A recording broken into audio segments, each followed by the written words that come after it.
Welcome to Subway Sports Talk. My name is Peter Kennedy, and I'm your host. Thank you so much, as always, for tuning into SST on Apple Podcasts app, Spotify, and now on YouTube. We haven't talked hoops in some time. What better time than heading into the conference finals?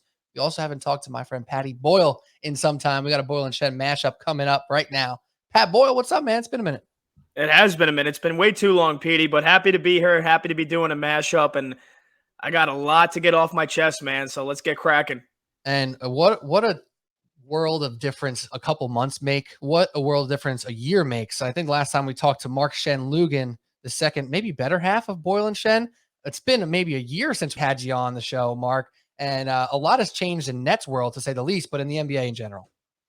Oh, absolutely, Pete. You know, the unquestioned better half has joined the party tonight, and I can't wait to get it going with all you. So, yeah, last time Pat and I spoke, it was post Harden trade to Philly. We broke it down. I will say that did pretty good. Pat made a good joke about Doc Rivers throwing a 3-1 lead. He almost did it again. Thankfully, almost threw a 3-0 lead.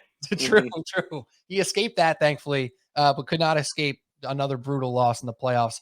Before we get to all that, one more guest, a newcomer on Subway Sports Talk, some fresh blood. I love to see it. Welcome to the show, Cody O'Connor. I tried to go last name in the first. I don't know what happened there. Cody O'Connor, what's up, brother? How you doing? Hey, man. Appreciate you guys having me. Great time of the year. Like Pat, I got a lot to say after this last couple weeks, so ready to get cracking. Cody's been locked in. I mean, it sounds like you're locked into all the sports, the hockeys, the baseballs, and the basketballs. So right now we're just going to be talking about the hoops, but I don't know, anything you want to just get off your chest real quick to the listeners, get to know you a little bit about your other sportly takes. I mean, in a night with next to no sports, I've got 2 TVs going with sports on, and I think that pretty much should sum up what I would get into and what I dive into on my own time. So there you go. I'm ready. I love to see it. And now it's time to get into the hoop stuff. And the plan for this episode quickly is to first and foremost recap the Mavericks and the Suns debacle, Mavs triumph that we just saw. And then we'll get into the Eastern Conference preview of the Celtics and the Heat, little recap on Bucks and the Sixers and their losses. And then we'll circle all the way back around to go Mavs Warriors preview at the end here. But how do we not start with this loss by the Phoenix Suns and great triumph by the Dallas Mavericks? Realistically, we have to start with the loss, right? This is easily one of the worst losses in NBA history. And typically when you hear something like that, it's hyperbolic and it's not actually true. But you can go through and break some of this stuff down. This is one of the more embarrassing losses that you can incur, especially being a 60-plus win regular season team, being a team led by Chris Paul, being the defending Western Conference champions, and just no showing like the Suns did. It was really alarming. And Pat, I'm going to go to you first because I know you were getting some takes off on Twitter, and it was partially a laughing fest for you, but also I imagine there was just frustrations watching that type of team play that type of game. So watching it, what were you thinking? And then in hindsight, what have you thought about moving on since? For me, it was a legacy changer. It really was a legacy changer. First and foremost, I didn't have a horse in the race in terms of any kind of betting futures. Me and Mark, we were talking about making a bet together of whether the Suns or the Warriors are going to win the West. This was back, I believe, in January. I initially said it's going to be the Suns. I watched way more Suns games than I probably should have, mostly because they were on national TV a ton, which, they should have been. Defending Western Conference champions. They had all like the primetime Wednesday, Friday night games at 10 o'clock. So just watching them, they had way more chemistry than last year. They looked primed to get back to the finals. But things change and things change pretty quickly once the playoffs hit. And seeing New Orleans challenge Phoenix physically as much as they did and hang in there, credit to New Orleans for sure. But at the same time, it was pretty obvious early on that Phoenix was it's tough to say because, they had all the pressure this year going into the season. Okay, they're going to be the odds-on favorite to win the West. Then they rattle off 64 wins, and it's okay. Now all the pressure is on them. All the pressure is on CP3 to win that first ring. All the pressure is on Book to be that superstar that carries the best team in the NBA in the regular season. I think a lot of people were saying he didn't get enough love for the MVP. I think they were about as complete of a team as you could possibly have. But then just from a fan standpoint, I really loved watching the Suns play basketball. I wouldn't have been upset at all if they ran through the West, but watching the way that they became very chippy and the way that they were very extra, I think, with New Orleans, a team that, was a thorn in their side. They should have swatted them away. Just watching the way CP3 was going after, some of the guys like Alvarado on New Orleans and Ingram, kind of the after the whistle stuff, just being kind of like a pest and like kind of a little bitch, if I'm being honest. And then watching the way they did the same exact thing with Dallas, Book with the faking every time he gets touched, the flopping, the one video that goes viral when he went down next to the basket and somebody in the front row is recording him and he kind of looks at them and gives them a wink. And then he pretends that he's still hurt and lays down, trying to take the ball away from Luka after the whistle. And I just became very, very emotional towards them and kind of turned on them as much as I loved watching them play and not necessarily was rooting for them, but it was a complete 180. I wanted them to fail basically after that New Orleans series and after the first two games against Dallas. I think they kind of embraced being the heel, but in all the wrong ways. And I don't know. So I was really hoping that Dallas is going to come back. That being said, just like Ryan Russillo was getting a ton of hate, I was very surprised if they were going to lose this series. I thought Suns in 6 at most. But after game 2, this series totally flipped. Everything that made Phoenix great, the defense, team defense basketball, being able to move the ball, not having to rely on Book, being able to get big nights from Ayton, being able to get big nights from CP3, being able to get guys like Mikal Bridges and Campaign to come off the bench for Campaign and put in big efforts, they just stopped doing all those things. They stopped rebounding well. They stopped playing good team defense. And really, I think there was no other way to say it than they cracked under the pressure. And you had a Dallas team that, again, they've got some great pieces. Jalen Brunson has been excellent the last couple of months. Dorian Finney-Smith knocked down huge shots. And then Maxi Kleber in the first series especially was knocking down huge shots. But at the same time, this is a team they should have gotten past. And game 3 to game 7, Dallas won 4 out of 5, and they basically blew them out in those 4 wins, and especially the last 2. It looked like Phoenix from the jump in game 6 in Dallas was, okay, we're totally content to go to game 7. Chris Paul in those last 5 games was a shell of himself. Again, how much does an extra couple of games, really bring out his age of now being 37? I think he just went through a stretch where, okay, now the pressure's all on me to get that first ring. The leader of this team, the point guard of this team, I think he totally cracked under it. I think he played one of the worst stretches of basketball in his entire career, and just everything that led me to like the Suns and then turn on them. Yeah, for me, it was an absolute laughingstock. Game 7 was one of the most brutal losses in playoff history, down by 30 points at half. They scored 27. It was Luka tied with the Phoenix Suns at halftime at 27 apiece, and they quit. I mean, they tapped out early. You would think in your own arena, they would be able to bring the energy. What made Phoenix so tough to play in, it was Dallas walked in there and absolutely just handcuffed them, sunned them, took their lunch money from them. Every metaphor you want to use, Luka came in and said, I'm the best player on the floor, and damn it, I'm going to prove it. And they hit shots. Phoenix didn't hit shots, and they wilted right away, almost immediately. Luka scored the first 8 points for Dallas. It was the first 8 points of the game, and that was it. And they never looked back. So for me, total laughingstock. Literally one of the most brutal losses, I think, in NBA playoffs history, considering the 1 seed at home in Game 7 at one point is trailing by 50 points. God. And insane. It's just for me, it was a good laugh. I had a good laugh for those 48 minutes.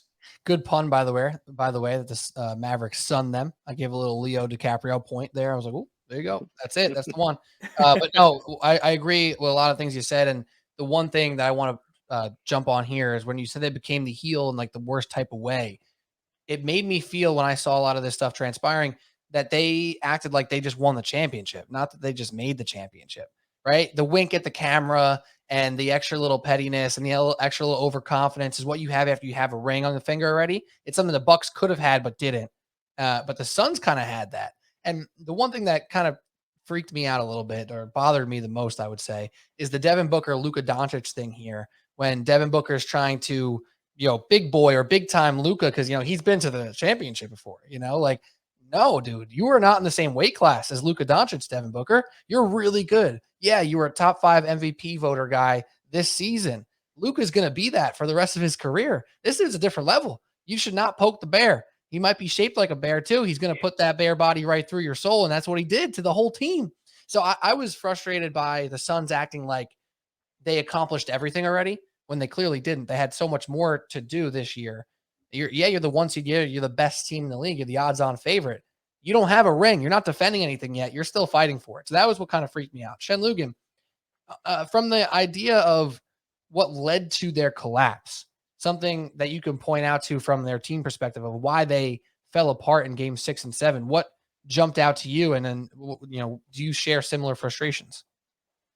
Similar frustrations from what standpoint, Pete? The fact Pat's hedging his bets once we get into the playoffs, saying he's going off his Phoenix pick. So yeah, so partially that, partially, where you were at before the season or before the series or the playoffs, as well as every other thing that orbits this series. I mean, I kind of in agreement with Pat for the majority of his points.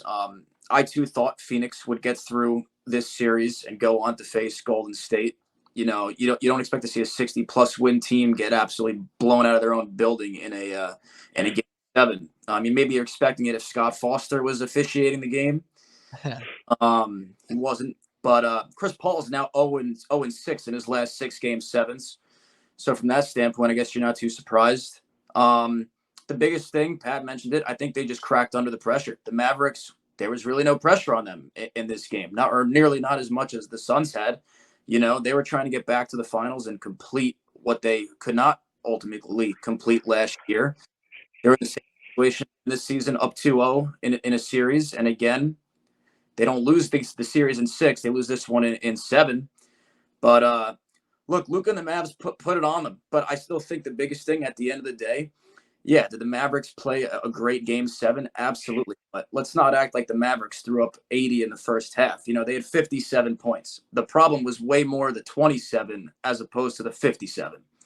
If the Suns play a halfway decent first half, they're right in it, and maybe they pull it out in the second half. To me, this was more bad Suns rather than good Mavs, even though credit the Mavs for playing their asses off the entire series and coming back from 0-2 down. Yeah, I mean, 100%. The 27-point thing is just you can't even get around that. You can highlight the Mavs and all the stuff they were doing, but at one point, you look at Devin Booker and Chris Paul being, what were they, 0 for 11 combined at halftime, I think it was. Like, that's just, like, inexplicable at some point. 0 for 11, 2 points. Something. Yeah, and as much as I want to give all the credit to, my boy Frank Ntilikina for putting the locks on people, he wasn't even playing in Game 7. You can't even get my boy Frankie Smokes to shine that he deserved in Game 7 because they didn't even need to go to the bench to get the defensive stopper and Frankie Smokes. But no, I love the Frankie renaissance of Game 6. However, that's not the story here. Cody, hearing the sentiments from Pat and Mark here and myself, where were you at? Where were you at before this season? Were you a Suns believer? And, if you were, I guess, how disappointed are you right now? I'm mind blown that a Chris Paul led team looked just so disengaged and disinterested and just lifeless in a Game 7 in their building. Like, I am more than a Suns believer. I put a future on them probably sometime in January, thinking this team's like a juggernaut out west. I didn't think there was really much of a team that was going to challenge them leading up to the playoffs. And I know I wasn't alone in that. That was very much a popular opinion amongst the media and amongst the members in the NBA, that this team was just built for this moment. They, to me, reminded me, obviously up till this point, of that Spurs team that lost to Miami in the finals, came back like a team on a mission that was just not going to be stopped. That's what they were looking like. And when they went into that series with New Orleans, unlike Pat, I wasn't really like disturbed by that. I wasn't like wavering, afraid that, this Suns team doesn't have it. I actually just thought this New Orleans team is a little better than they're getting credit for. The CJ McCollum move was a big deal. Brandon Ingram's playing the best basketball of his life. Jonas Valanciunas is handling his business. That was a good team. You know, you throw Zion in the mix next year and the Pelicans might be making noise. So I wasn't shook at all by that. And then they're up 2-0, and I'm just sitting back with my hands above my head, feet out. Oh, the Suns are in the Western Conference Final. Are they playing the Warriors? Or are they playing the Grizzlies? That was my only thing. And now to see that series just flip on its head the way it did, and like I said, to see a Chris Paul-led team look like that, like they didn't know what they were going to do. I mean, Chris Paul's legacy took a huge hit today. I listen to Russillo and Bill Simmons every Monday. I felt so bad for Russillo. He was as down as I've ever seen him. And it was just nothing you could say. There was nothing positive to take from that. Before I bash more on the Suns, in a game that's won by 30 plus, there's going to be some bad this side, but there's also some great on this side. The Mavs were unbelievable. You got 30 points from Dinwiddie, who the first 4 or 5 games of the series looked like he didn't want to be there. Luka was like, no, I'm the best player in the world. Maybe not in the world, but in the series on this floor. And he was that from the beginning to the end. The Suns never even had a chance. I told you guys before the pod, I didn't even watch the second half. It was that bad. A game 7 where I was just didn't care about it. It was just that far off. It was two teams that clean, like, we're just going in different directions. And now, if you're a Suns fan or a Suns believer, you got to be nervous as hell, because I think their championship window is closing abruptly. I think it was last year. I think it was this year. And now the West is going to continue to get better. You got to believe the Nuggets are going to improve. Whatever the Mavericks' fate is through the rest of this season, they're either going to improve with Cuban, or at minimum, they've just got Luka Doncic and those guys around him who maybe that's the right solution for them. Who knows? And Golden State doesn't seem to be going anywhere just yet either. So, and the Grizzlies, of course. So, I mean, and I mentioned the Suns are in real trouble now. And I don't know where Chris Paul goes from here. I don't know where the Suns go, but that was alarming to say the least. That was an embarrassment from their home floor in a game 7. You know, real quick, if I could just add a couple of more things here that, you know, some big takeaways from me. That was great, Cody, mentioning Spencer Dinwiddie, because you're right. He was invisible in the first couple of games in this series. And I was like, I just don't see any way Dallas gets past Phoenix, even if Luka's dropping 45. He dropped 45 in game 1, and they still lost pretty handily. But then, you know, you had the huge game from DFS, from Granny Smith Apple, Dorian Finney-Smith dropping 8 threes. Maxi Kleba was, you know, he kind of, you know, hit a couple of shots here and there. He didn't have a huge game, but Dallas was able to serve their home court advantage, or excuse me, they were able to hold serve on their home court because the elite defense, which they didn't get enough credit for, right? Everybody loves to talk about the Boston Celtics defense. Everybody has loved to talk about Phoenix's defense. Dallas's defense has gotten better as the game and as the series and as the season went on. I think Jason Kidd deserves a ton of credit for the way that he has, you know, kind of utilized guys off the bench, the way he has gotten some rotations. You know, Reggie Bullock hitting big shots. And again, he was a Knick not too long ago. Frank Ntilikina was a Knick not too long ago. He didn't really play much. But also their GM, Nico Williams, deserves a ton of credit. You know, he dumped Porzingis to the road for Davis Bertans and Dinwiddie. And I thought that was a huge trade, a huge win for them right off the bat. You know, Davis Bertans was averaging basically double digits in this series. Again, Dinwiddie comes up with 30 in game 7, you know, helped bury them in the first half. And then just the fact that they never quit on a single defensive possession. You know, you got Dwight Powell, who's not going to do anything scoring the basketball, but hey, at least he was doing something in the paint. But again, I just to finish on Dallas too, really quickly here. Luka's just otherworldly, right? Like I don't know what else we can say about him. I think he's easily the 3rd or 4th best player on the planet right now. And I think, you know, just to kind of drive this point home, if I'm starting a franchise from day 1 tomorrow, I'm taking Giannis first and I'm taking Luka second. And I think the gap between them has gotten so razor thin now that I wouldn't blame anybody for saying I want Luka Doncic to be the face of my franchise for the next 15 years. I mean, he's that damn good. You know, he gets to the bucket at will. all the Harden rules that we talked about that James Harden was famous for, getting all those points, getting to the free throws, even with the way that they have changed now, Luka still gets to the bucket almost at will, still draws contact, can hit 5-6 threes a game, can score from all over the floor. Oh, yeah, and also he's almost a walking triple-double on any given night. So you've got that for Dallas. We'll look ahead to the Dallas and Golden State series in a bit, but also just for Phoenix, Cody's right. I think their window is closed. DeAndre Ayton gets benched in the second half. Monty Williams, they asked him about it. He said it's internal. Obviously, there was probably a screaming match in the locker room. Something's happened. They didn't sign him to that max contract. Do you think he wants to come back now and play for a team and play for a coach that he got into a obvious rift with in the biggest game of their season? I don't think that's a given that Ayton's coming back. And even then, it just blew my mind how undersized Dallas is down low. And DeAndre Ayton wasn't averaging 30 and 15 in this series. He should have feasted every single game. And I think he led them in scoring in 2 of them in the early ones.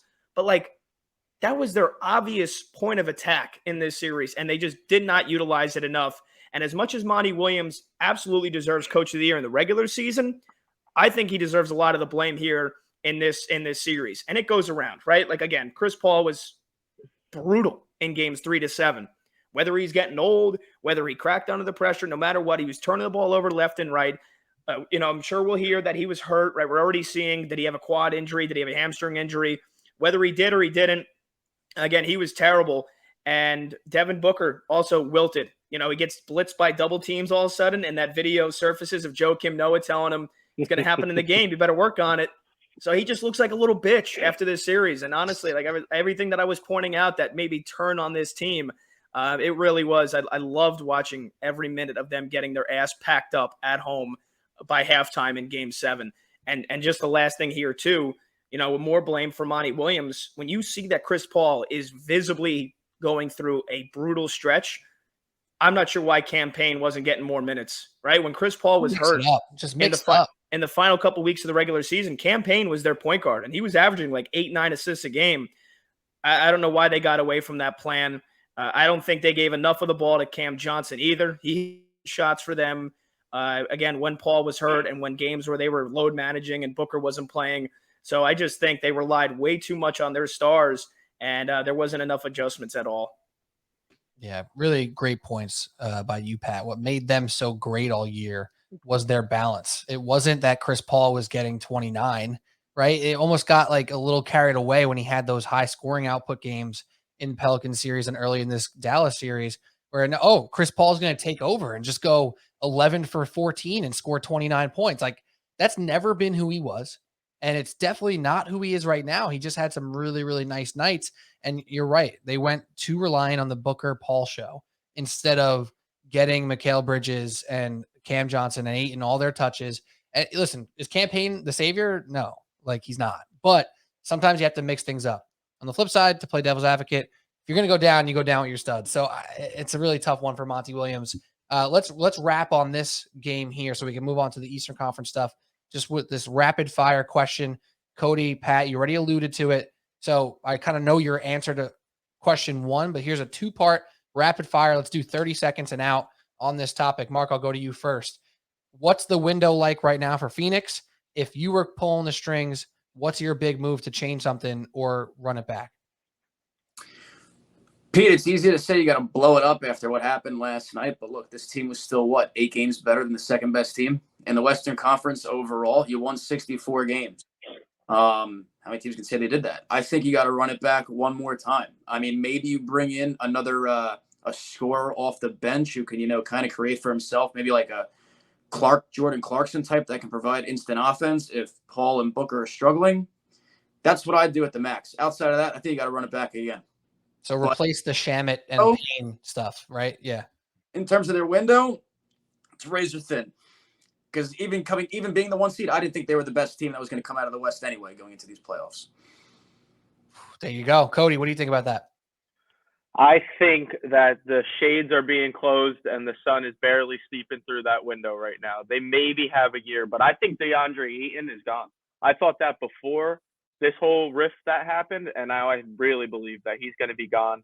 I don't know what their next move will be, but you have to run it back one more time with Paul and Booker as your two horses. Patrick Boyle, what do you think? Yeah, I think the window. It is tough to say the window has closed, considering what Mark alluded to. They won 64 games. They went to the finals last year. They were one game away from going back to the Western Conference Finals this year. But I mean, man, those last 5 games. Again, is that just a bad stretch, or is that what we can expect from this team now going forward? Considering they had the 2-0 lead on Milwaukee in the finals and blew it. They had the 2-0 lead here in this series and blew it. I'd also think Ayton's gone. But they're gonna run it back with the same core. Other than that, Book's locked up through 24. CP3's locked up for probably the rest of his career. They locked up Bridges. Landry Shamet's on the books for the next 4 years. So again, it's can they find another scorer off the bench? I also think another year of experience under Cam Payne's belt and Cam Johnson's belt. This team could easily win 60 games again next year in the regular season, but. We talk about it all year. Yeah, for a team that treated the regular season so seriously, which is what we'd love to see, now how can they do it come May and June? That I don't know. I expected a little more diversity in our answers here, where somebody was going to say something about we got to blow it up, trade Chris Paul, trade Ayton, run it back with a Booker core, Mikal Bridges, and see what happens there. But I think we're all right. We're all right here. The door, the window, whatever you want to call it, is closing pretty rapidly, but you have no other choice than to keep this together with Chris Paul and Devin Booker, Ayton being the one swing possibility that could possibly get you something a little bit more in use, right? Like, how much different does this team look with a legit backup point guard and McGee and Biyombo as the 2 centers, right? Like, or another addition on the wing, McGee, Biyombo as the centers. Like, I think there's another avenue to try out here. But no, you have to go at Chris Paul and Devin Booker again. You guys are 100% right. Because let's be honest, this is another thing why I thought the Luka Booker thing was funny. Like, Devin Booker, where is he at next year if Chris Paul is not the point guard of the Phoenix Suns? Where are they at? They a 6 seed? Like, I know we felt really good about their infrastructure this year. We felt good about them as a team completely. But as we alluded to with Golden State not going anywhere and Memphis not going anywhere, Denver getting healthier, and all these teams in the Western Conference being good, really, if not really good, where are they? Where are the Suns without Chris Paul next year in the regular season? 5, 7, right? Like, so middle of the pack, right? That's what I'm saying. So yeah, you have no choice. And as much as I wanted some hot take there, none of us are that crazy on this one. So good stuff there, though. We're going to get back to the Dallas Mavericks when we preview their series with the Golden State Warriors after we talk Celtics, Heat, and everything Eastern Conference. So let's get to it. Subway Sports Talk, Pete Kennedy, Pat Boyle, Mark Shenloogian, Cody O'Connor. And let's start off with, let's just get it out of the way. And let's keep it brief here because we can get into a screaming match probably. We can get frustrated. We can talk smack about this team and this series. Heat Sixers. It's not about the Heat, folks. It's about the Sixers. Heat did their job. Sixers did not. What in the world happened to the Philadelphia 76ers? I kind of wish we had a Sixers fan here so he had to like cry on camera or try to defend himself. What a mess. What an absolute mess. Mark, I'm going to you first as a person tangentially connected to this team because your team traded James Harden over there. Could you have imagined it going as poorly as it did? Now, obviously, taking out the Embiid injury, broken face, all that stuff, right? Can you have imagined it going this poorly? Pete, what you saw? What's up? I'm not surprised they lost in the way they did. Really? Okay, let's hear it. I thought the Heat would get out of the series, mainly because James Harden is not the the Houston James Harden you keep hearing about anymore. He scored the same amount as Ben Simmons did in the second half of Game 6. And if you look at it from that perspective, are you really that surprised? They just basically swapped one guy who doesn't want to shoot for another guy who doesn't want to shoot. To see a guy who used to average 36 points a game one season basically do what he did in this series, they've got a lot to figure out over there because I don't know how you move forward with the way the team's currently constructed. I really don't. And it just seems that this team doesn't really have a backbone still either because Miami just went and took their souls on their home court in Game 6. So. Yeah, that was great, by the way. The James Harden digs simultaneously digging on Ben Simmons as well. It's really well done by you, first and foremost.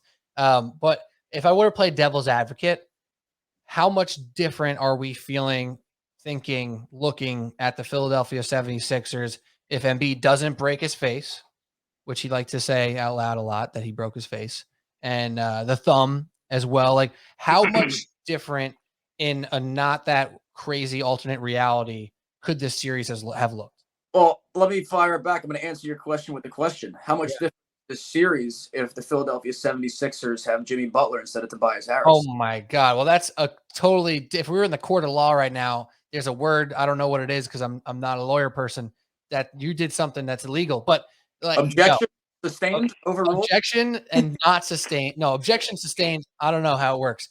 That is crazy. I've been saying that since Butler left, that you're running out this pathetic guy. No, he's not pathetic, but he basically is pathetic. Tobias Harris sometimes, like, bruh, he shows up and starts taking his shots and getting his off when it's like over, bro. What are you doing? Like, it's gone. It's over. You lost it. It's Jimmy Butler and Joel Embiid deserved each other.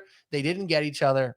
And now Embiid's on his second version of Ben Simmons in an old guy, James Harden, who still doesn't want to shoot. Your question didn't go the direction that was fair there, but it's a fair question. So, Cody, Embiid, no broken face, no thumb. Is there a world where the Sixers looked more relevant here and we shouldn't be this harsh on them right now? No, we should be this harsh on them. Maybe they get to a seventh game, but this is the second round Sixers for you. They have been in this spot for 4 or 5 years in a row. And the fact of the matter is this process is a failure because how many mistakes are they going to make in it? They've made some good, they've got Embiid. They get Ben Simmons, and for whatever it's become, it was the right move at the time. He was an all-star. He's still a really good player when they got him. But they give away Mikal Bridges, who wanted to be there. They choose Tobias Harris over Jimmy Butler. Look how that's worked out for you. You draft Markelle Fultz over Jayson Tatum when Jayson Tatum was the perfect piece to fit as a wing player, as a scorer. They've made mistake after mistake, so they don't get a pass for this. I was in Philly, or in the area rather, for like the second game when Harden was there looking good. He's giddy. He's jumping around, this and that. Oh, come to the parade, O'Connor. Come to the parade in Philly in the end of the season.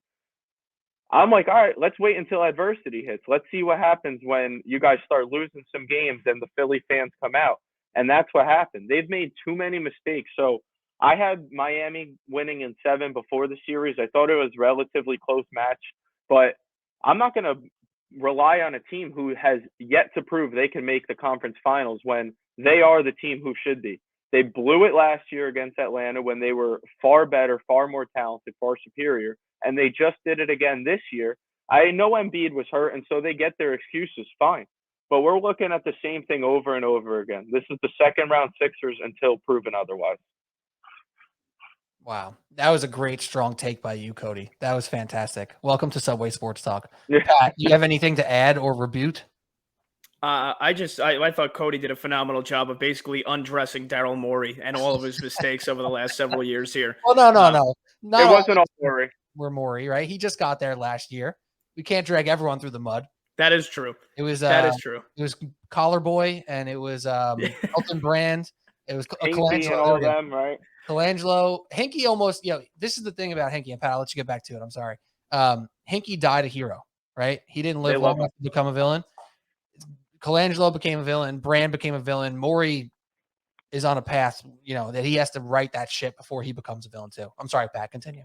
No, that is true, because you're right. I maybe did I went too far below the knees there at Morey, but I mean, again, everybody's going to remember what happened this year. You sacrifice, and look, Ben Simmons was never going to play for them, so yes, you had to make the trade. But looking back on it, could he have gotten James Harden without having to give up Steph Curry, right? Without having to give up the picks as well. So I think, I feel like watching the Brooklyn Nets as closely as we did, we knew what James Harden was. We knew there was a point of no return that he had crossed. And, for anybody that wanted to hang on to that and say, oh, well, he was injured last year in the playoffs, he's still capable of a 40-point triple-double every night. Not really. Not in meaningful games. He never has been. He has, for his entire career, been a lifetime loser. That is what I said Pete, to you and Mark, when we did a podcast last year, I think it was the beginning of last year, when everybody was picking the Nets to win the title, and then again when they lost to the playoffs against the Bucks. James Harden is nothing but a lifetime playoff loser. When the lights are brightest, he will wilt, he will hide behind the bush and look for somebody and look to put the blame on somebody else. And there was nowhere to hide this series. There was nowhere to hide in games 1 and 2. He has become a Walmart Trae Young. He turns the ball over 5, 6, 7 times a game. But the difference between him and Trae Young is Trae Young can drop 35 points and actually help his team. James Harden plays zero defense, has for a while, turns the ball over 5, 6, 7 times, but also now can't shoot and can't draw fouls once he gets to the bucket because he's fat and slow and old. He sucks. He sucks. He is never going to win anything ever again unless he's the 8th man coming off the bench of a bona fide 70-win super team. He will never win anything in the rest of his career, and he hasn't. He hasn't. So that's my take on that. We've known what Harden is for a long time now. I think it was the Game 7 against Golden State, right? Where he basically missed every single fucking shot he took. I mean, that should have told you everything you needed to know about where his career was going. So there's that. I don't think this series is a whole lot different if Embiid plays because, again, they got blown out in both games on the road in Miami, and then he comes back to play in Miami for the first time, and they lose by 35. So how much differently was it going to be? Again, his presence in Game 3, I think, was enough to give them a jolt of energy. But this is, these are 7-game series. It's not like these are 20-game series where durability and all this plays a huge factor. Like, you've got to get up for these games. And that goes against Doc, who's another one who's basically, since he won the NBA chip in 2009, he is a lifetime playoff loser as a head coach. I don't think he'll ever win anything again. And again, you attack him and it's, well, look at the roster. Look at this. Let me blame this. Let me blame that. Let me not take accountability for blowing 3-1 leads like it's my fucking job. And also just getting out coached, whether it's rookies or whether it's Eric Spoelstra. And again, it's just a laughable organization, the direction they're heading right now. And I think the only thing that could save the 76ers is if Tyrese Maxey develops into an MVP caliber player. And you've got 2 MVP caliber players on the same team.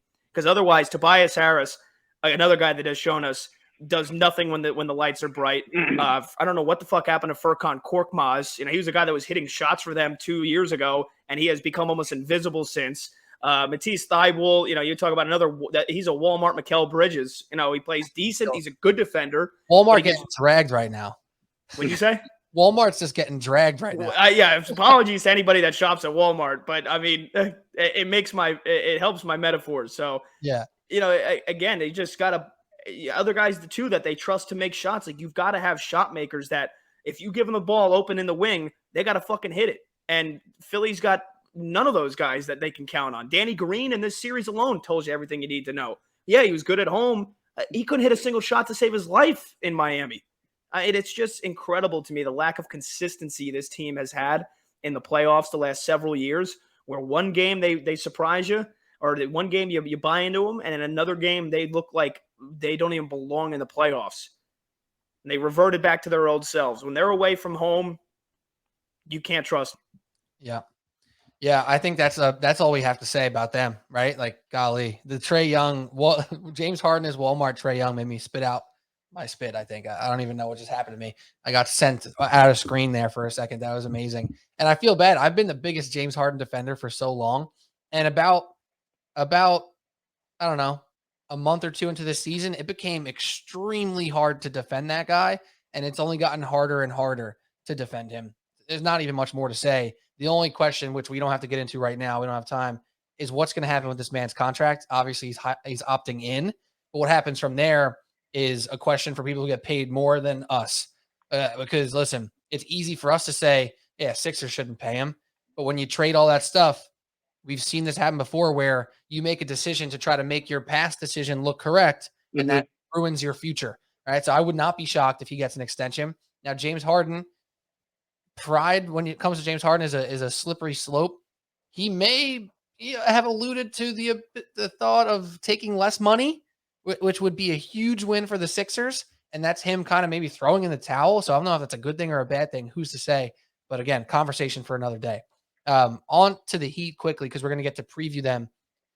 another team, man. They're the Suns of the East this year, not quite as elaborate as far as all their wins that they added up. They're just taking care of business. They're playing their game. They're not getting moved out of their spots, and they're playing really, really hard. Can't really knock what they're doing. We'll see if that stands the test against a Boston team that is the best competition they've played in the playoffs so far. But before we get to Boston, Miami, let's talk Boston, Milwaukee. This was a series that lived up to the hype, despite some games not being quite as close as they felt. But even that game that was not that close felt close to the end, Game 7. So on the Milwaukee front, Cody, Giannis's performance, the lack of Middleton, are you still shocked with the outcome, or did you think they got just straight up outplayed by a Boston team? No, I think that Boston team needs to be taken as serious as anyone in the league. They've been probably the best team in the NBA since, I don't know, January, February-ish, like somewhere around that time. And you take out a guy like Middleton, and yeah, you're going to feel that. Sorry, Milwaukee, but you're going to feel that. You know, your second scorer not being there against a team that is as capable as Boston, that's not going to be easy to overcome. And to make it a 7-game series, I think was enough to say, like, Giannis, you are just a freak of nature, man. Like, I don't know about you guys, but watching Game 7, and I'm sure you agree that Giannis, to his own standards, didn't have a great game. Then you look back at the stat sheet, and he was 25, 20, and 9.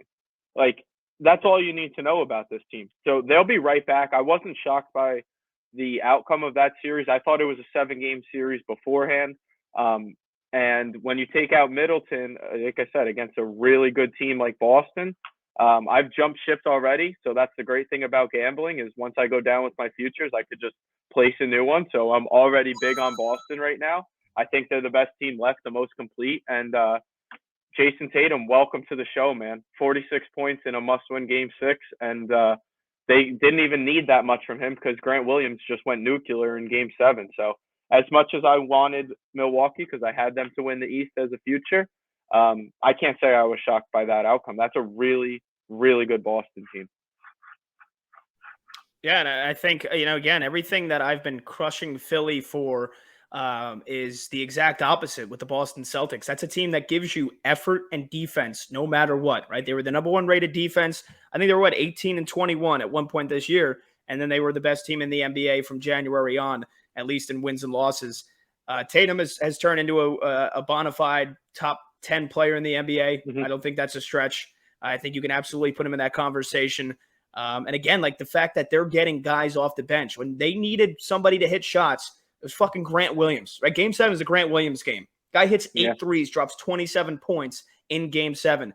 Peyton Pritchard is hitting shots for them all throughout this series.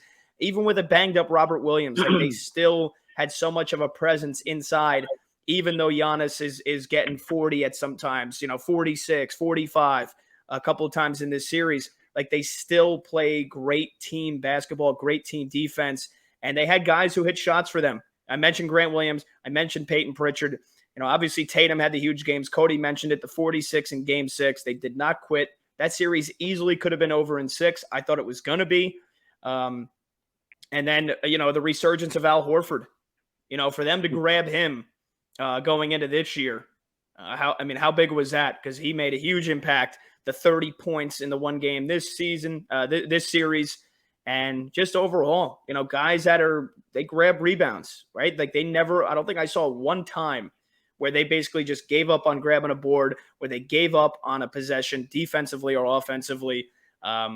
So look, I've been kind of short on Boston all season. I still think Miami beats them in the Eastern Conference Finals, but they've absolutely earned my respect going into Milwaukee, winning Game 6, and then blowing them out in Game 7.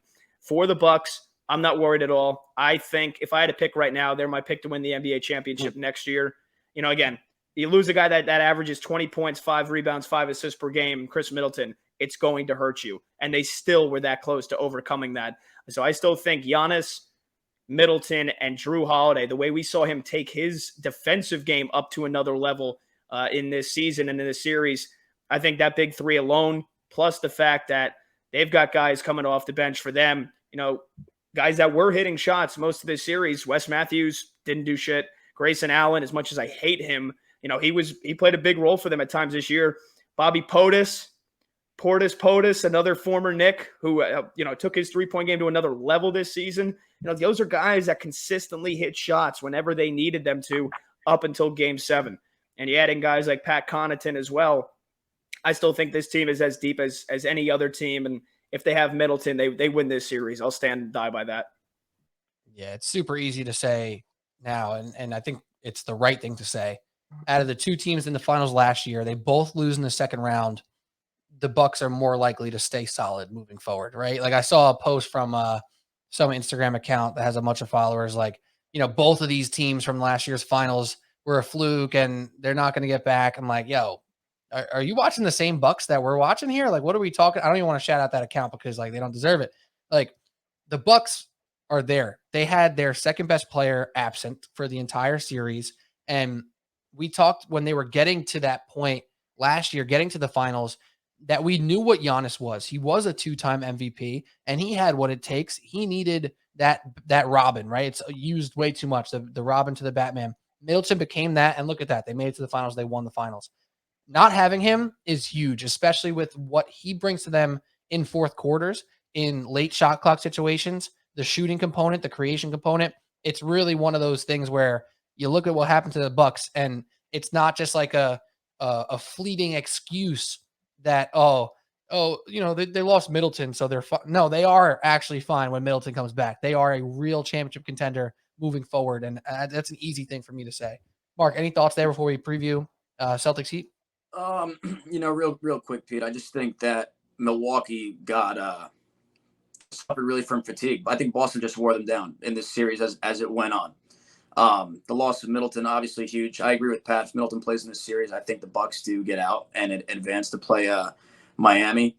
But just a little bit of a, questionable moves what the Bucks made after the trade deadline. You bring in Ibaka and then he falls out of the rotation. You shipped out DiVincenzo, and Grayson Allen got dominated on the defensive end in this series, both physically, just mainly physically, and that was obviously for lack of skill with guarding against who he's going against and Tatum Brown. But I think DiVincenzo makes a difference. And then the trade-off was Allen and Connaughton really didn't make shots in this series. So you look at that, it's like, what's really the point of having them out there? They're a liability defensively, number one, and then you're not getting the production back on the other side on the offensive end. Credit to Boston.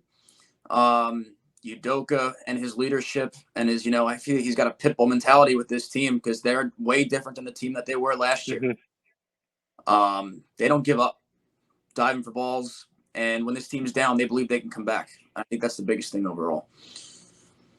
Yeah, 100%. Going into game one, the Heat are favorite over the Celtics -1.5. However, the Celtics are favored to win the series, not by a ton, but by enough to, I'm trying to find the exact series odds here. I'm not finding it, but I'll get to it in a minute. Shocker there, or is that what we're expected here, Pat? With that, the Celtics would be favored to win the series despite not being favored to win game one. I think that's fair. I think that's I think it's fair, one, and I think two. I think a lot of people, we mentioned it before we started here. The Brooklyn Nets are the odds-on favorite to win the NBA championship next year. So I think a lot of people took them sweeping Brooklyn, and then they were immediately the favorites to win the East. So I do think that that's fair that they're not, it's a 1.5 point spread. So it's basically a pick 'em, but that they're favored to win the series because they've been the best team in the NBA win-loss wise since the middle of January. They play great defense. But I still think Miami wins this series. I don't think it goes more than 6 because I think, again, I don't think Marcus Smart is 100%, and you take out the defensive player of the year. Yes, Kyle Lowry's missing for Miami, but they're way, way deeper, in my opinion, than Boston is. I think both offensively and defensively. The way that they can get Max Strus to drop 30 when they need it, the way that they can get Gabe Vincent to have a big night when they need it. Plus, you add in the fact that Tyler Hero hasn't even played all that well so far in the postseason, and that's their leading scorer and the 6th man of the year. Of course, you got Jimmy. Of course, you've got Bam. PJ Tucker, another elite defender. I just think this team is deeper offensively and defensively. I think the Heat win it in 5. I'd be surprised if it goes more than 6. And I know Cody's sitting there with a Boston Futures ticket now, feeling disrespected. I'm shocked. I think Miami has been disrespected all season, and people either one don't watch them enough, and not you, Cody, but I feel like the general public doesn't watch Miami enough, or two, they just see them without a bona fide MVP superstar. Jimmy Butler's the closest thing they have, and up until this year, he got him to the finals in the bubble, but other than that, Jimmy Butler's been a controversial player. Got his way out of Minnesota, got his way out of Phil. Like you said, they chose Tobias Harris over him in Philadelphia. He hadn't really had a whole lot of postseason resume to his credit outside of the bubble finals, but he's a stud. And I just think overall, when people look at Miami, they're like, that team can't be that good, can they? Because you underestimate Eric Spoelstra as a head coach, especially considering he hasn't won a title since LeBron James, but he's been a hell of a head coach for the last decade. And they are a deep team that plays, I think, in my opinion, just as good as defense as Boston. And like I said, they've got more scoring options. Go ahead, Cody. By the way, Pat, you're looking at that plus 850 Heat in 5 right there. That's crazy. Cody, what do you have to say about that?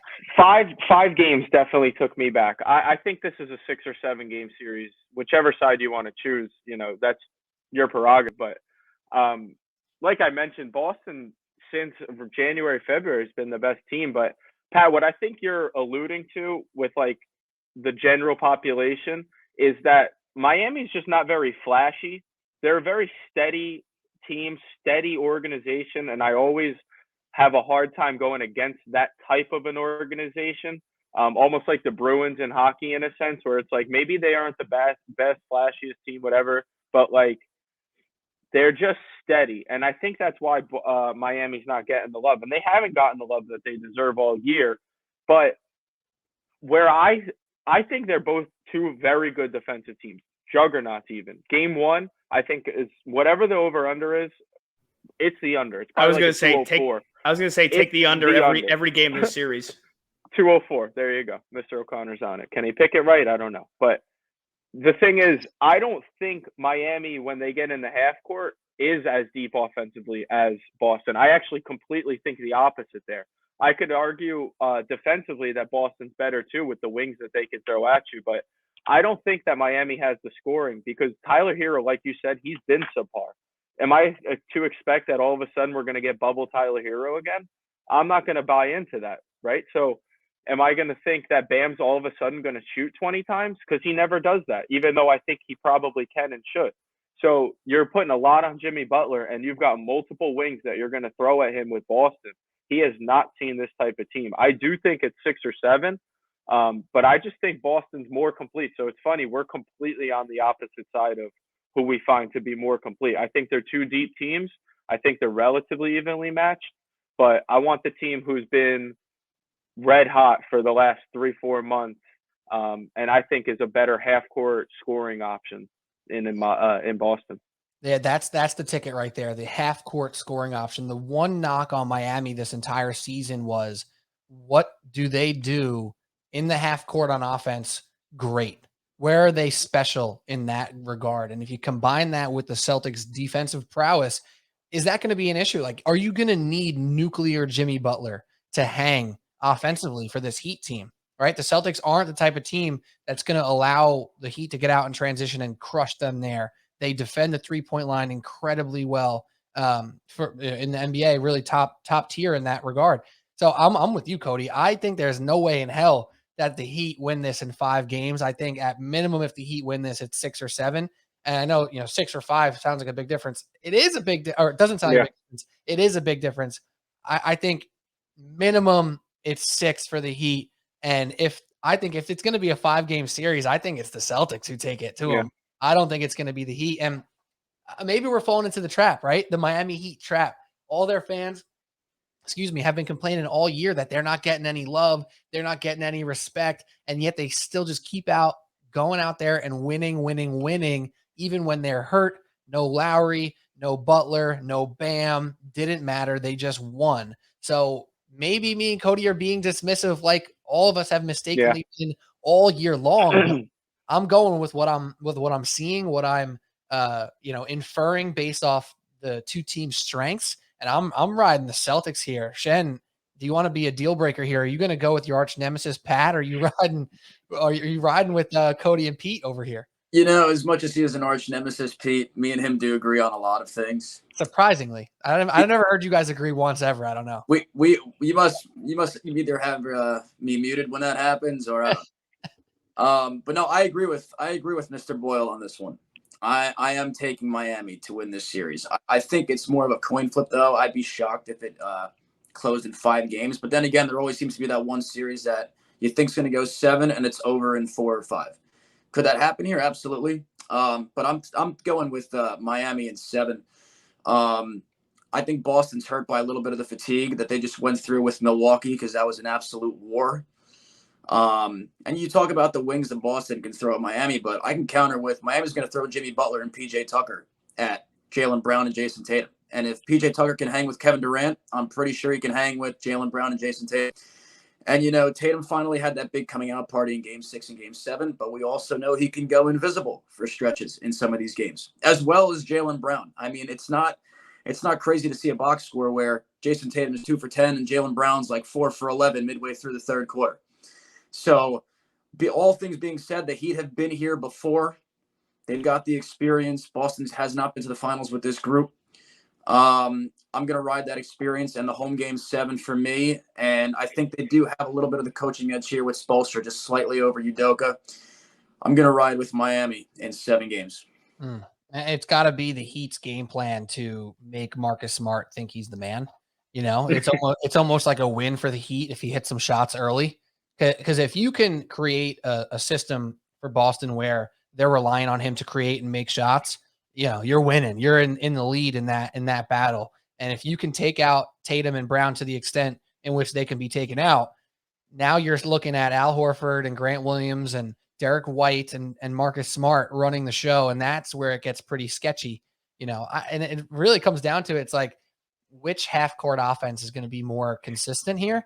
And that's a little bit, you know, it seems like it goes to the Boston Celtics favor easily, but after hearing your guys' argument, maybe it's not going to be so easy.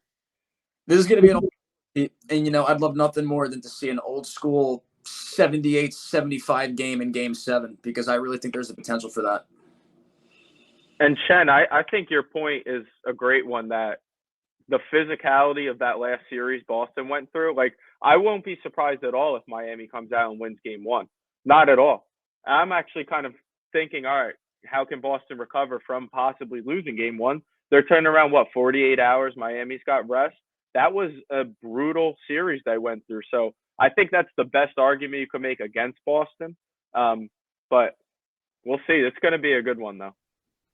I'm going to tell you guys how this goes. Miami wins 1 in a blowout, win 2 in overtime.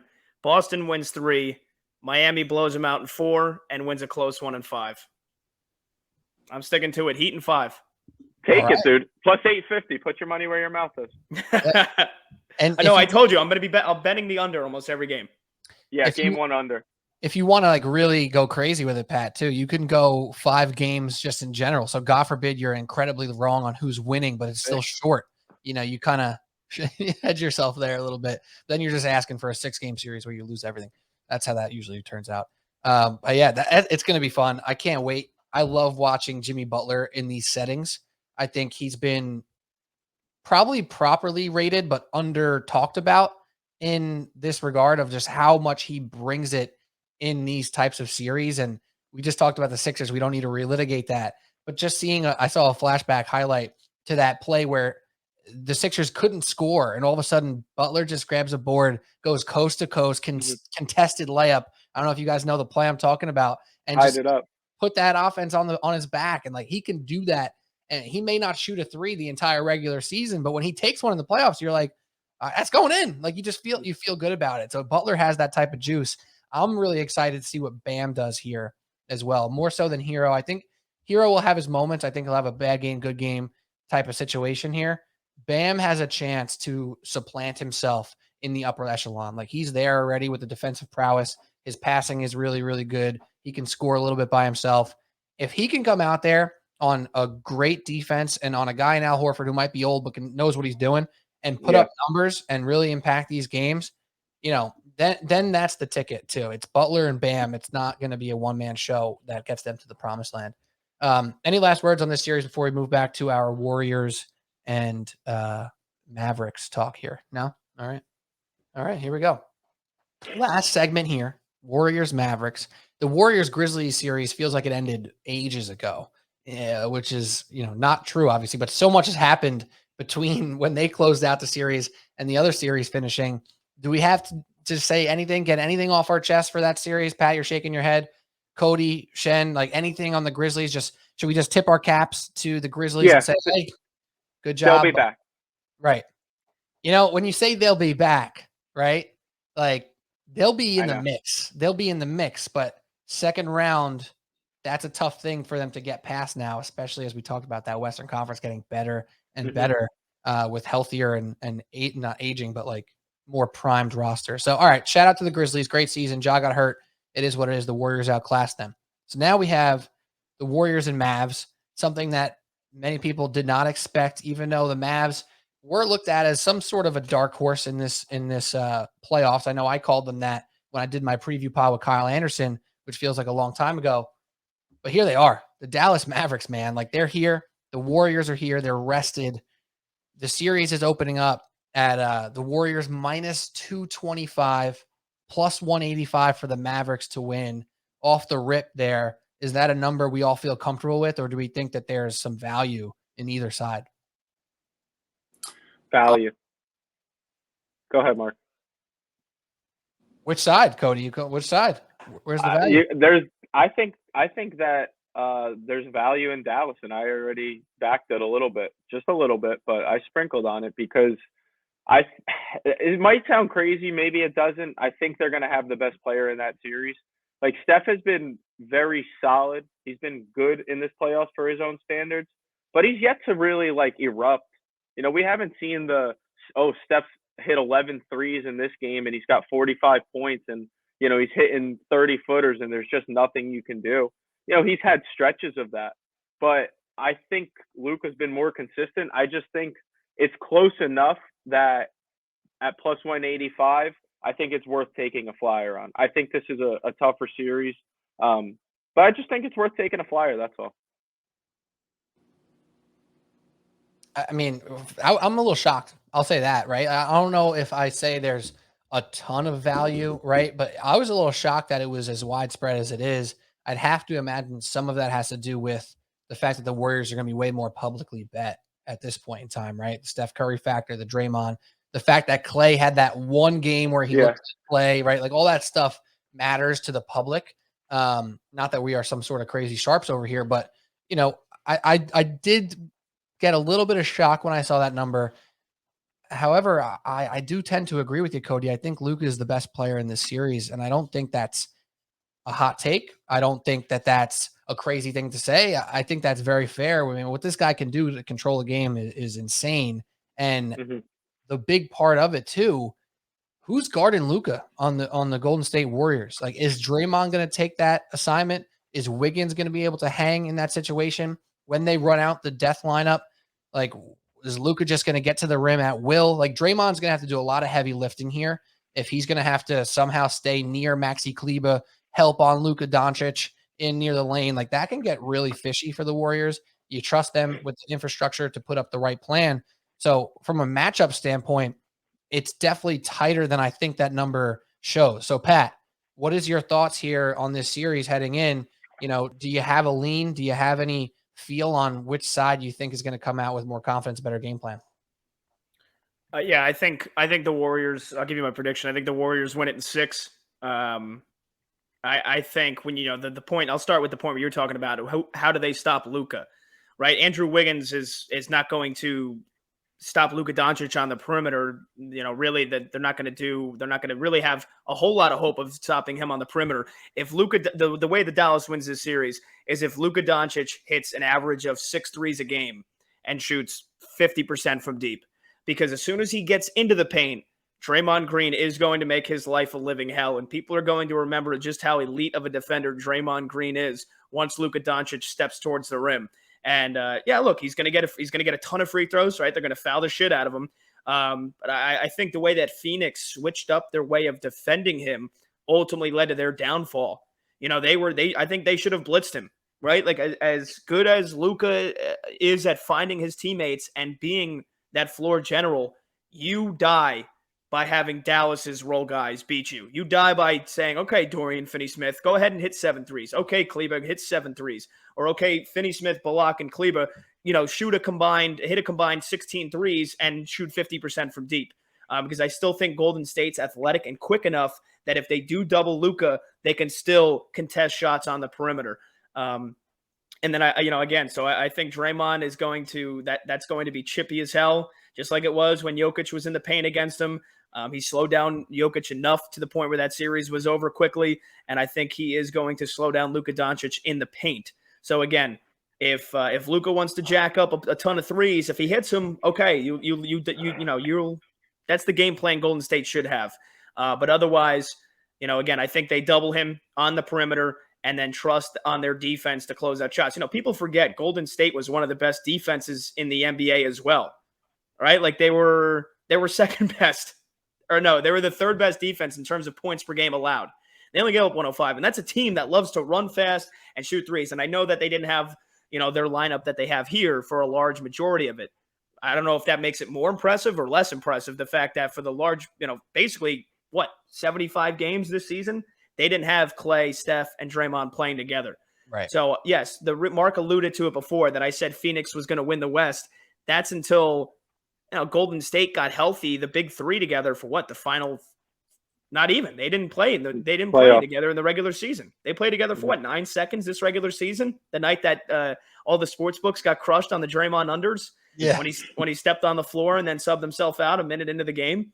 So again, it took me 2 games to see just how lethal this team is. I mean, we all know it. They were the biggest dynasty in the NBA since the Jordan Bulls, winning 3 out of 4 titles in 3 out of 4 years.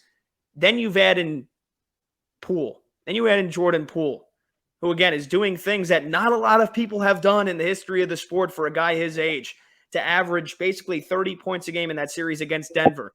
He didn't play as big of a role against Memphis because Steph and Klay stepped up and Draymond stepped up and Wiggins stepped up. But, again, this team is just too deep. They're too talented. That depth lineup Dallas can't stop that. That's going to be closing every single game. Maybe Dallas is able to steal a game here some point in the series or win a game at some point in the series in the final 2 minutes of a close game because they have Luka Doncic. But other than that lineup's way too deep. They're too good and quick and athletic defensively to the point where I think their number one mission should be to stop Luka, and then you live and die by Dallas's role players beating you. And I don't think Dallas is good enough to do that. Again, they're undersized. They're not good enough down low. They're not going to win the rebounding battle. They're not going to outscore Golden State in the paint. So unless Steph and Klay Thompson just completely forget who the hell they are and can't shoot the basketball, Golden State's going to win this series. Yeah. And I want to ask a question to you, Mark, because I first posed who's guarding Luka Doncic and on the Warriors side, right? Now on the flip side, yeah, who's guarding Steph, who's guarding Jordan Poole, Klay, etc. So first 2-part question to you, Mark. Who's guarding them? And then 2, is their experience they just had with Paul and Booker on the likes of Dorian Finney-Smith and Bullock and etc., those wing defenders and even guard defenders, right? Does that help them prep for this series? Or is it different enough, right? So who's guarding those guys, and how different is it from the Suns? This is a totally different animal going from Phoenix to Golden State, Pete. As a matter of fact, I think the only way that the Dallas Mavericks can win this series is if they turn it into the way they played the Phoenix Suns and bring it into a half-court battle. Because if they want to go and try and run and turn this into play the track meet that Golden State plays, they're going to get blown out of the building, and this series is going to be over very quickly. Pat said Luka is going to have to shoot over 50% from the three-point line. Before he said that, I was going to say he needs to shoot over 40%. So maybe we'll just meet in the middle at 45%. I don't think he's the best player in the series, to be honest with you. I still think that's Steph Curry. We all know Golden State has a problem to where they feel like they can just screw around with their opponent at times. And I think Morant being out and missing those last couple games really fed into that belief. Dallas is going to have to shoot the shit out of the 3-ball. We know that. But at the end of the day, can you really see Dallas and really just, Doncic, Bullock, Finney-Smith beating Curry, Thompson, Green, even Poole now and Wiggins? I can't see it happening. You asked me if the series is mispriced. No, I don't think it's really mispriced. I think it's pretty accurate, and I don't really see value though on either side because I think Golden State wins this series, and you can never make the argument there's value on a minus 225 favorite. One injury can flip this series completely around, as we saw last year with the Lakers when 50. Anthony Davis goes down. Next thing you know, Phoenix is favored in this series. But overall, I've been saying it since the beginning of the season, Golden State, and after I saw the first 15, 20 games, I doubled down on it even more. My partner over there to my left right now said he needed to see Klay Thompson come back. I mean, did you think they were going to get worse with Klay Thompson joining the No, I didn't think they were going to get worse, but also the fact that you have the same team that won 3 titles in 4 years and probably should have won 4 if Draymond didn't kick LeBron in the nuts. And then again, you add in the fact that they've got an assassin in Jordan Poole and the gigantic step he has made in the last 12 months. So you don't need Steph. And on a night where you don't have Steph, you don't need Klay because then you can go to Poole. And I'm not sold on Andrew Wiggins. I think that all-star nod was complete bullshit, but he's still a solid player. So you've got a lineup of 5 tremendous players who all can defend and all can shoot, with the exception of Draymond, who, again, I still think his value to this team, people still forget. And last point I'll make, Pete, before flipping it back to you. I think the way that you beat Golden State is by, bully ball and you out-physical them. And I think the Memphis Grizzlies were way better prepped to do that with guys like Bane and Jarrett Jackson. And, Dallas, I don't really see them being able to do that. I think they're more of a finesse team. Yes, is Luka a big dude? Yeah, sure. But I still think that Klay Thompson can hold down the fort by himself. I don't think they need to throw Draymond Green on Luka Doncic. And then on the flip side, Luka Doncic, how's he going to guard the Steph Draymond's pick and roll? For as good as he is offensively, he's just as awful defensively. I don't know if you saw those stats games in Phoenix. He made some strides at the end there. But Doncic was historically bad. There was a stat, I can't remember exactly what it was, but I think that the Suns averaged a NBA history high for points per possession with Doncic on the court in the second half of game 2. It was something ridiculous. So I'm not hopping off the bandwagon now. I've been on for way too long. Give me Golden State, and I'm going to say 5 games, it's over. I think games 1, 2, 4, and 5, Golden State wins. I think Dallas throws everything they have in game 3 and steals it. And then the Warriors just run away with it in games 4 and game 5. Too much firepower. You're telling me this man's not ready to play bully ball right now? Let me ask how quickly they forget. Steph Curry and Klay Thompson, Devin Booker. Maybe right now, yeah. Honestly. Hey, without Chris Paul, Devin Booker's like a 25-win team. Yes. All right. Wait. So let me go back to a point that you made that was actually a very good point. I think the Warriors will do a better job constantly making Luka Doncic run and work on defense than the Suns did. Now, Chris Paul is famous for doing this to other people, making them just defend harder than they want to, be involved more than they want to, and tire them out and just attack the weakest link, right? Chris Paul has made a career on that type of stuff. The Warriors will, however, no matter who Luka is covering, make him run around. Honestly, Luka should probably guard. I know he shouldn't guard Draymond. I don't know who Luka should guard, right? Wiggins? That's a fair question. Wiggins, but then Wiggins can run the pick and pop and pick and roll, and all of a sudden Luka's chasing and switched on to Steph Curry. It's not going to be pretty for Luka in some of those regards. So I think that's a really great point on Luka's defensive thing that you mentioned there. But it's going to go both ways. I do think it's going to go both ways, where their defense is not what it once was, because Klay's not the stopper he once was. Poole's not that dude.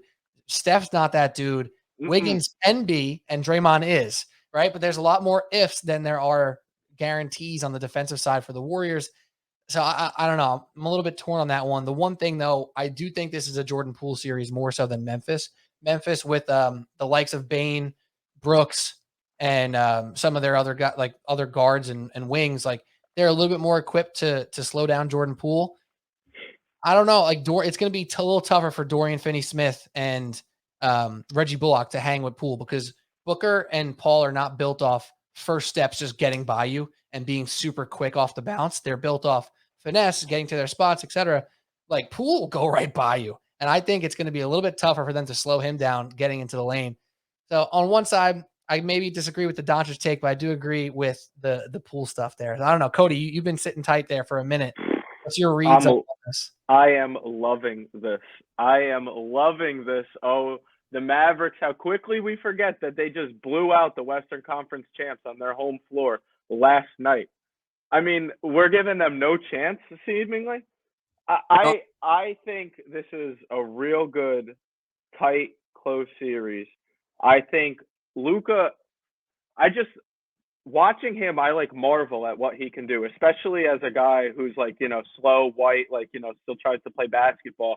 Like his ability to get anywhere on the floor, to use his body control. I mean, it doesn't matter who you throw at him or what you throw at him. He plays at his own pace as well as anyone I've seen. It's him and Jokic to me, like do it the exact same way, where they're not going to, run faster than you or jump higher, but man, are they going to get to their spots and use body control? And Dallas is somewhat similar to Boston. Obviously for Boston, it wasn't a huge trade like the Porzingis trade, but Dallas has been one of the best teams in the league since that Porzingis trade. If you go back to it, they're one of the top 3 to 5 teams in the NBA since getting rid of Porzingis. I think that's a really big deal that we're not mentioning. They're not like, oh, we have to run stuff for Porzingis anymore. It's no. This is your team, Luka. We put around you what maybe now you need to succeed. Go ahead, Pat. I didn't see you. I was going to say, no, to back up your point, they were 17 and 18 when the calendar hit January. And now they were the 4 seed in the West, correct? Yeah, they had the second best record post-trade deadline, only behind Boston. I mean, go ahead. How much does that have to do, though, with Doncic being out of shape? Okay, maybe you're right. Like there is a little bit of both, but there is no denying that this team turned it around, or at minimum, even if you want to say no turnaround, let's forget the beginning part. They're the second best team in the league. That doesn't matter what they were doing before then now, because you're looking at a team who's for real. They took out the Suns. Now, was it bad Suns? Was it good Mavs? It's probably a combination when you lose by 35 points.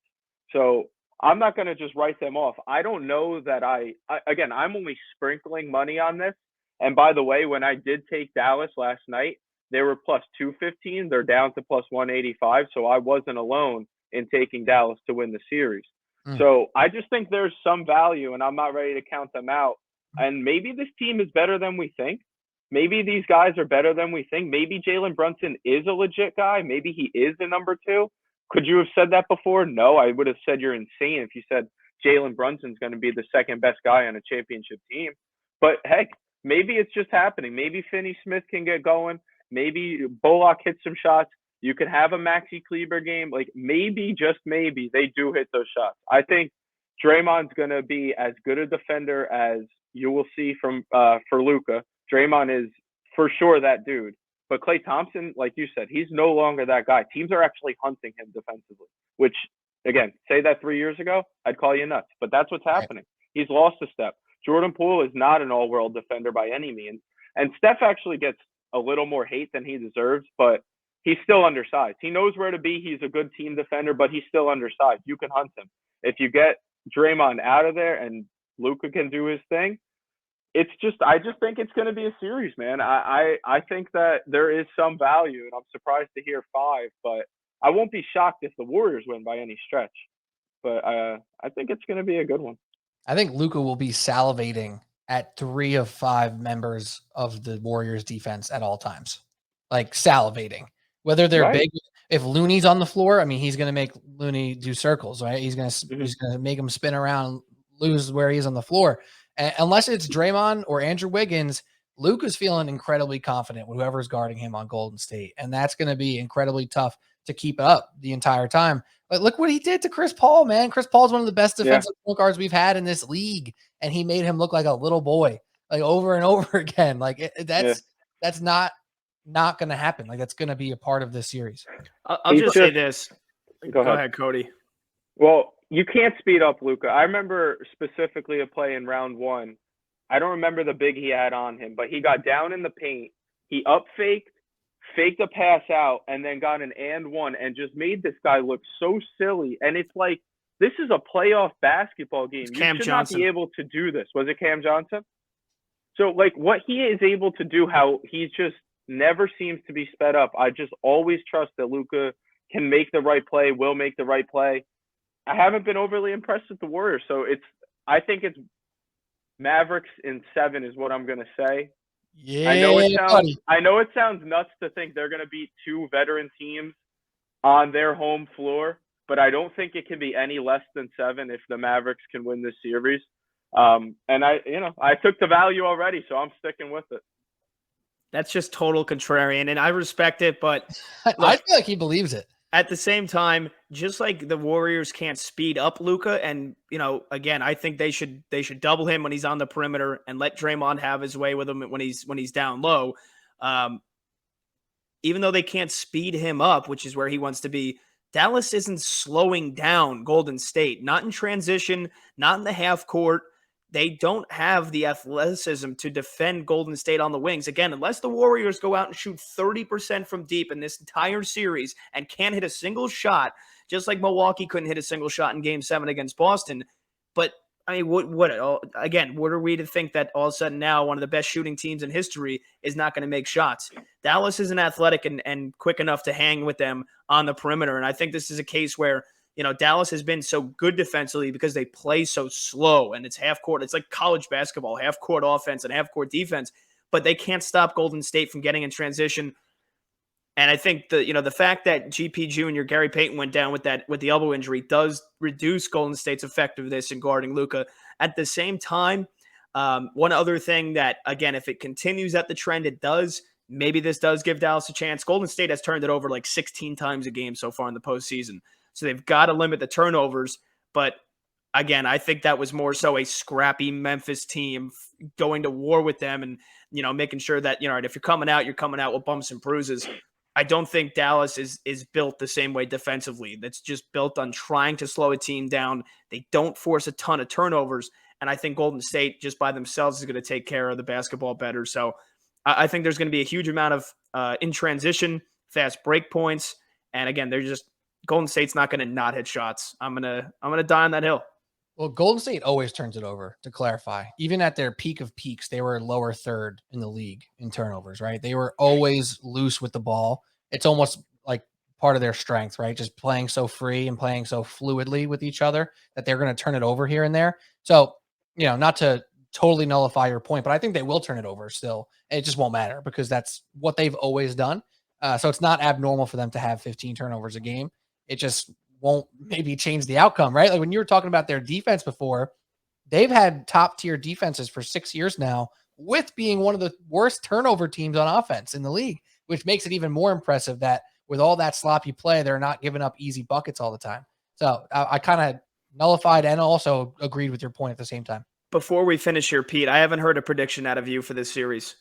Yeah, wow. I'm riding, honestly, I'm going with it, bro. Luka Doncic and Cody O'Connor and the Dallas Mavericks are winning this series, and it's going to be another coming out party as Pat Homer Simpson's into the bricks on his screen right there. I just disappeared on the YouTube stream. By the way, I have the brick background because that's all that Phoenix did last night, so that was the reasoning for that. But yeah, I just Homer Simpson disappeared into the stream because I can't believe what you guys are saying right now. Yeah. This is blasphemy to me that you think Dallas is going to win this series. Hey, I'm going big screen right now. Hold on. Let me put myself big screen here real quick. The secret weapon will be unleashed in about the midway point of quarter number 3 when Frank Ntilikina starts when he starts mirroring Steph Curry running around every screen, and then this Pat walked off the set. And then it'll come right back to earth when he has 4 fouls in 3 minutes, and then the secret weapon is sent to the bench. Come on, you knew I couldn't talk about the series without mentioning my boy Frank. I know, but the fact that me and Mark are on the same side of this should tell you something. Twice. What? That the world's coming to an end, so we might as well go against you guys. I mean, look, Doncic, as you said, if Doncic is who you think he is, he's going to have to play out of his mind the entire series. He's not going to be able to shoot his, career average, which is like low 30% from 3. And he's honestly, we talk about Golden State's turnovers. Luka Doncic is a bit of a turnover machine himself at times. So he's going to have to play his best ball possible. And like as Pat was saying, where he'd only really take Giannis ahead of him. He's going to have to be that guy, the second or third best player in the world for the Mavs to win this series, because Steph Curry can shoot 1 for 10 from the 3-point line and Golden State can still win by double digits. Luka Doncic cannot be shooting 1 for 10 from the 3-point line. I promise you Dallas will get blown out of the building in any game he shoots 1 out of 10 from the 3-point line. Let me zag one more time here, by the way. Also, I love the way you say blown out of the building. It's like you said that now. I think the Brooklyn accent. That's your third time. And the way you just hit that B, it really gets me excited. Thing. Here's the zag on that right there, Mark. Pat, you were talking about this before too. What if the Warriors' plan here is just to allow Luka to do it? All right, Luka, you want to take us one-on-one and work hard in the post and get all these shots? We're going to shut out everyone else. We're going to stay home on Bullock. We're going to stay home on Kleba. Luka, go ahead. Go get 49. Go ahead. We're gonna get ours on our end. You're gonna be working extra hard. We're gonna put you in every action on defense. And Bullock's not hitting 6 threes. Neither is Kleba. And your 52 ain't gonna mean shit when we're up 10 with 3 minutes to go. And you know what, Pete? You might be right in saying that if they do go with that strategy, and it might not work the first couple of games. Or no. You may see the repercussions at the end of the series where Doncic is worn down. If that's right. Because that's more of a long-term strategy. But to be honest with you, I still don't think Golden State, and it's to their own fault, I still don't think they played their best series. I still think they can screw around with anybody because they know they're that good. You saw it in the Denver series. You saw it in the Memphis series. They get down 10 points every single game, it seems, at home. And it's gone when you least expect it. I remember both games in the beginning of the Denver series at home, they were down double digits early. And then the game, I think it was game 5 against Memphis. They were down 11 points with 10 minutes to go. And then before you know it, it's just gone. And I think that was game 4. Game 5, they got blown out by 50. Game 6. And you just don't know where it comes from because they don't look like they can do it, and then they just continue to get away with it. The question is, at what point do they not get away with it, and can Dallas be the team that makes them not get away with it? Pete, this is how I know we're aligned, because I got text receipts to Boyle from the other day saying, if I'm going against Dallas, I'm letting Luka do his thing and I'm shutting everyone else out. That should be their strategy. That should be the plan. Because you can't let someone else get going. You can't let the 2-3 guys beat you. One guy can't do it alone. So we're definitely seeing the same type of thing here. And Shen, I don't know that Warriors really believe, or that maybe they're just a step below what they used to be. Are they really saying, oh, we can toy with teams, or are they a step below what they were and they're a little more vulnerable than you're giving credit for? That's where I see the value. That's my only point. I don't know that I'm confident in Dallas winning the series, but I think it's worthwhile, and that's why I took that flyer, like I said. I'm so excited for this series now. I'm actually more excited for the series now after having these conversations, because there's so many ways for this to break down. And as we're talking through this, talking about Bullock and Finney-Smith and Kleba, just like the Warriors need a Klay Thompson game, the Mavericks are going to need a Spencer Dinwiddie game, right? Like they're going to need Brunson to get 22 a night, basically, right? But Dinwiddie can swing a game, and they're going to need him to do that once, So it's not only going to come on one role player or 2 role players. They have 4 or 5 guys who can swing a game with their shooting. And the Warriors, the same thing, man. And I think GP, you mentioned him before, Pat. Gary Payton is supposed to be coming back at some point, which will help them defensively a ton. And he actually was shooting decent before he got hurt too. So I don't know, man. I'm freaking pumped. Do we have any last words on this series? Because I know we can keep going forever on this stuff, but we got to finish at some point. So anything else to say about this series, any other series, NBA in general? Just super quick, Luka can be that guy, by the way, Mark. That's what I am banking on. Good luck. Thank you. You're not that guy, pal. You're not that guy. You're not that guy. You're not that guy. Luka is that guy. Even if he loses, he will be that guy. I can't wait. All right, y'all. Cody, first time on Subway Sports Talk. Thank you. You did great. Thanks for having me. Enjoy yourself. Oh, so much fun, boys. Appreciate got it. your takes off. Here we go. Where can we find you? I feel good. You on the social medias getting takes off on Twitter or anything like that? Not a big tweeter, but I'll be there. O'Connor 06 I think I got an underscore. It shows you how often I'm on. Yeah, O'Connor's underscore 06. There you go. The most elite Twitter on this show right here. You got to follow Pat Boyle at Pat Boyle 44. And the tweets are just ripping from Patty B's fingers right there. I can't get tweets off like that. I don't know what it is. Like, I just get too distracted by myself. I don't know what happens. Like, I take my phone out. I'm like, oh, I'm going to tweet this thing. And then I'm like watching. And then I like the tweets too old. I don't know what happened. I just don't get the tweets out like you, Pat. Commercial breaks. You got to go once the commercial breaks hit, you got to fire off. Even if because I used to hate being the guy that fired off like 3 tweets in the span of 5 minutes. Sometimes you got to do it because you never know. You never know which way the algorithm's going to break your way. But you got to, if you're confident in your takes and you got a couple of them that you can't fit in 180 characters or however many characters it is, just fire them off. Yeah. If nothing else, Daddy Elon will see him. There we go. All right, y'all. Subway Sports Talk. For Mark Shenloogian, for Cody O'Connor, for Pat Boyle, I am Pete Kennedy. Thank y'all for listening. Don't forget to subscribe, rate, review on the Apple Podcast app, on Spotify as well. You can drop some stars if you listen there, and on YouTube, subscribe. Hit the notifications bell so you know when we do some new videos. And other than that, just keep doing you. We'll keep doing us. We'll have fun with it. And thank y'all for listening. So cheers, y'all. Enjoy the playoffs.